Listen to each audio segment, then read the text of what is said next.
Hoy nos vamos a meter con algo que hacemos todos los días casi sin pensar, leer. Pero, a ver, no de la forma en que nos enseñaron en la escuela. Vamos a intentar descubrir esa maquinaria increíble que se esconde detrás de cada texto. Y a ver, parece una pregunta súper simple, ¿no?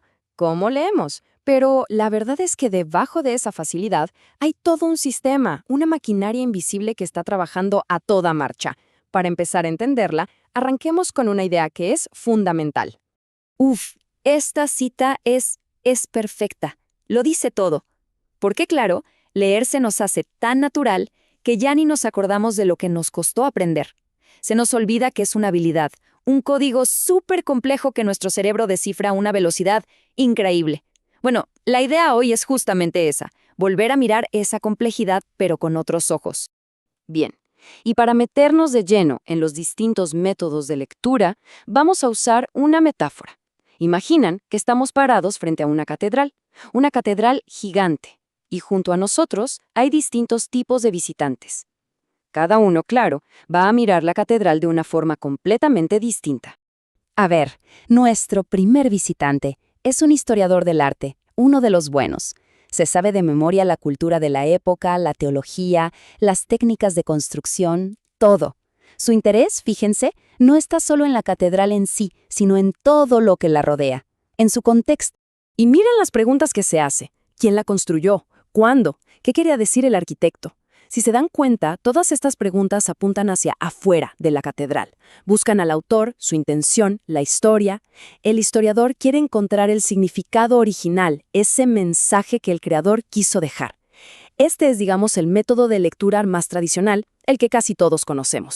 Pero esperen, ahora entra a la catedral un segundo visitante. Y este no trae libros de historia, ¿eh? Trae como un juego de planos, herramientas de arquitecto, es el estructuralista. Y su manera de ver las cosas es otra historia. Y aquí está la diferencia fundamental, el punto clave. Mientras el historiador se la pasa preguntando quién y por qué, el estructuralista pregunta cómo. No le importa ni un poco la intención del arquitecto, le importa la arquitectura. Su única pregunta es ¿cómo es que esta mole de piedra se mantiene en pie? Esta idea es súper provocadora. Para el estructuralista, el autor está muerto. O sea, su intención no importa. Es más, hasta puede ser una distracción. El texto, igual que la catedral, es un objeto que está ahí, que se sostiene solo y funciona por sí mismo. Aquí y ahora. Y punto. Entonces, en vez de buscar un mensaje secreto del autor, el estructuralista se pone a analizar la física del edificio. Se fija en cómo las bóvedas empujan los muros hacia afuera y cómo los arbotantes, desde afuera, hacen fuerza para adentro, contrarrestando ese empuje. Es un equilibrio de fuerzas perfecto. Para él, el significado no es un mensaje que alguien escondió, es el resultado de este sistema de tensiones. Ok, entonces, si la catedral es el texto, ¿cuáles serían los ladrillos? ¿Las vigas? Bueno, para poder ver ese plano, esa estructura interna, necesitamos la herramienta principal del estructuralismo, su unidad de medida, por así decirlo, y esa es el signo lingüístico. Acá entra en juego un genio, Ferdinand de Saussure. Él fue quien dijo, ojo, el lenguaje no es simplemente una lista de nombres para las cosas, no, es un sistema de signos, y cada uno de esos signos es como una moneda, con dos caras. A ver cómo funciona esto. Cada signo tiene dos caras y no se pueden separar. Es como una hoja de papel. No podés cortar el anverso sin cortar el reverso. Por un lado tenemos el significante, que es la parte material, la palabra que escuchamos o leemos, el sonido árbol. Y por el otro lado está el significado, que es el concepto, la idea que se nos viene a la cabeza de un árbol. Son inseparables. Y acá viene lo más importante de todo. El giro clave. La palabra árbol no significa árbol por sí misma. O sea, no hay nada en el sonido que lo conecte con la cosa. Su valor, su significado, viene de que es diferente a arbusto, a roca, a casa. El sentido no está en la palabra, sino en la diferencia, en las relaciones que tiene con todas las demás palabras del sistema.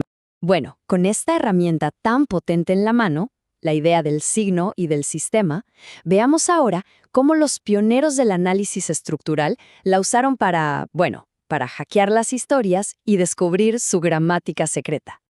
Para esto hay una analogía que es genial, la del menú de un restaurante. Imagínense, el orden en que comemos, entrada, plato fuerte, postre, es una cadena, una secuencia. A eso se le llama eje sintagmático.